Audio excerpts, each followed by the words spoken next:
ଗୁଣ୍ଡିଚାର ତୃତୀୟ ଦିନରେ ଗତିରାଉତପାଟଣାରେ ରଥଯାତ୍ରା। ବିଶ୍ୱ ବ୍ରହ୍ମାଣ୍ଡର ତ୍ରାଣକର୍ତ୍ତା ଭାବେ ଜଗତର ନାଥ ଜଗନ୍ନାଥ ମନ୍ଦିର ଭିତରୁ ବାହାରି ଆସିଥାନ୍ତି ନିଜର ଭକ୍ତମାନଙ୍କୁ ଦର୍ଶନ ଦେବା ଲାଗି।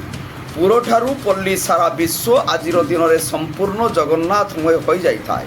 ସମସ୍ତେ ଜଗା ଦର୍ଶନ ନିମନ୍ତେ ରାସ୍ତାର ମଝିକୁ ଚାଲି ଆସିଥାନ୍ତି। ସେହିପରି କଟକ ଜିଲ୍ଲା ଗତିରାଉତପାଟଣା ପଞ୍ଚାୟତ ଢିଅସାହି ଗାଁ ଦାଣ୍ଡରେ ମହାପ୍ରଭୁ ଜଗନ୍ନାଥଙ୍କର ରଥଯାତ୍ରା ଅନୁଷ୍ଠିତ ହୋଇଯାଇଛି।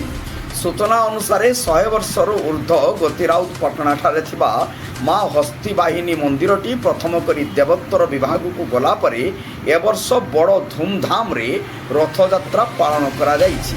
ଏହି ରଥଯାତ୍ରାରେ ଗାଁର ସମସ୍ତ ଆବାଳ ବୃଦ୍ଧ ବନିତା ରଥ ଟାଣିବା ସହ ପ୍ରତ୍ୟେକ ଘର ଆଗରେ ଜଗା ରଥକୁ ଅଟକାଇ ପୂଜା ଅର୍ଚ୍ଚନା କରିଥିଲେ। ସେପଟେ ଗତକାଲି ମହାପ୍ରଭୁ ଜଗନ୍ନାଥଙ୍କୁ ଅସ୍ଥାୟୀ ଗୁଣ୍ଡିଚା ମନ୍ଦିରରୁ ରୀତିନୀତି ଅନୁଯାୟୀ ଛେରା ପହଁରା କରାଯାଇ ମାଉସୀ ମା ମନ୍ଦିର ଅଭିମୁଖେ ଯାତ୍ରା ଆରମ୍ଭ କରାଯାଇଥିଲା।